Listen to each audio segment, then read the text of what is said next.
शासन, क्योंकि समन्वय दोनों का होना चाहिए, होता भी है।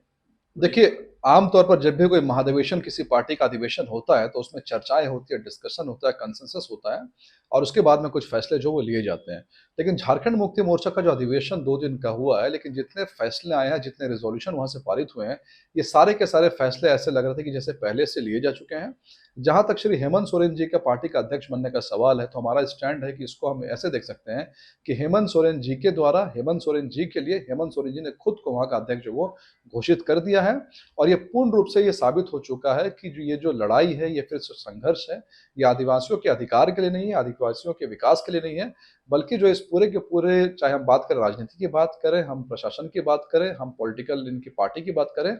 इस पूरे के पूरे पार्टी में एक परिवार का जो ग्रिप है, उसको बनने की तैयारी थी और वही सामने आया है। इससे बहुत कुछ बदलाव होने वाला नहीं है। पहले भी हेमंत सोरेन जी पार्टी के सारे फैसले खुद ही लेते थे। ये बस एक महज हम कह सकते हैं खाना पूर्ति है, फॉर्मेलिटी, उससे ज़्यादा कुछ भी नहीं है। क्योंकि आप देखिए सीनियर लीडर्स जो भी थे पार्टी के,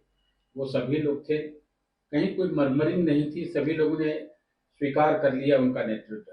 नहीं देखिए, जब भी कोई ऐसा रीजनल पार्टी की हम बात करें, चाहे झारखंड मुक्ति मोर्चा की बात करें, हम आरजेडी की बात करें, तो इस पार्टी में शुरू से जो संचालन इस तरीके का ही होता है कि वहाँ पर जब भी कोई नेता इस तरह का परिवार का आगे बढ़ता है, तो अगर उन परिवार के खिलाफ कोई जाता है, तो उसकी राजनीति खत्म कर दी जाती है, उसका राजनीतिक अंत जो हो जाता है। यही बात कांग्रेस पार्टी में, वहाँ पर कोई भी गांधी परिवार के खिलाफ नहीं जा सकता, आरजेडी में कोई तेजस्वी यादव के खिलाफ नहीं जा सकता, सोरेन परिवार में यहाँ पर जो कोई उनके खिलाफ नहीं जा सकता। इसलिए वहाँ पर अधिवेशन में ऐसे विधायक या फिर ऐसे मंत्री या फिर पूर्व मंत्री, वो वही वही लोग वहाँ तक पहुँचे थे, जो लोग जो है हेमंत सोरेन जी का महिमा मंडन शुरू से करते आए हैं। तो ज़ाहिर-सी बात है कि वहाँ पर कोई बगावत या फिर कोई एक डिफरेंट ओपिनियन आने का सवाल ही नहीं था और वही हमें वहाँ पर देखने को मिला है।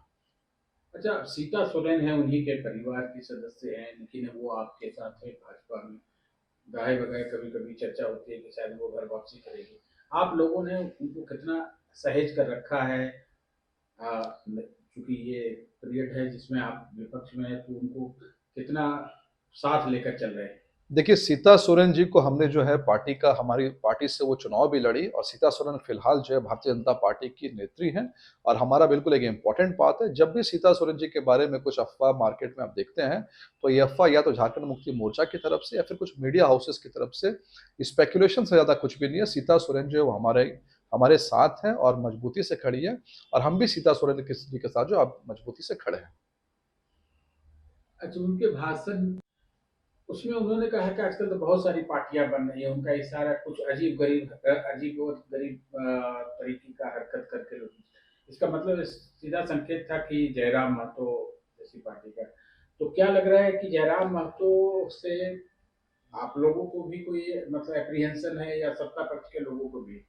देखिए, हमारा सीधा-सा मानना है, अगर आप हमारा इतिहास देखेंगे भारतीय जनता पार्टी का, तो भारतीय जनता पार्टी ज़्यादातर टाइम जो विपक्ष में रही है और हमारा शुरू से यही मानना है कि भारतीय लोकतंत्र की एक खूबसूरती है कि यहाँ पर पॉलिटिकल पार्टीज़ पनप रही है, मल्टी पार्टी डेमोक्रेसी यहाँ पर। जयराम महतो जी फिलहाल जो यहाँ पर विधायक भी हैं। जयराम महतो जी या फिर ऐसी कोई भी पार्टी बनती है जिनको लोकतंत्र का समर्थन है, जनता का, हम ऐसी पार्टियों का स्वागत करते हैं। मल्टी पार्टी डेमोक्रेसी में हमारा पूर्ण विश्वास है, हम ऐसा बिल्कुल भी नहीं मानते कि कोई पॉलिटिकल पार्टी बिना किसी वजह से बन गई है या फिर उसका लोकतंत्र में कोई अहमियत नहीं है। इसलिए जयराम महतो की पार्टी समेत अन्य जितनी पार्टियाँ, हम इनका जो है बराबर सम्मान करते हैं। लेकिन हेमंत सोरेन ने जिसकी ओर संकेत किया, उससे आपको जी क्या बिल्कुल, लगता है? हेमंत सोरेन जी के ने ऐसा इसलिए किया क्योंकि हेमंत सोरेन जी को सब कुछ जो विरासत में मिला है और जिस व्यक्ति को सब कुछ विरासत में मिल जाता है, तो उसको दूसरे का संघर्ष जो है वो दिखाई नहीं देता, दूसरे के संघर्ष की अहमियत वो समझ नहीं पाते। और ये दोनों ट्रेड्स, अगर हम बात करें तेजस्वी यादव की बात करें या फिर राहुल गांधी की बात करें, हेमंत सोरेन की बात करें,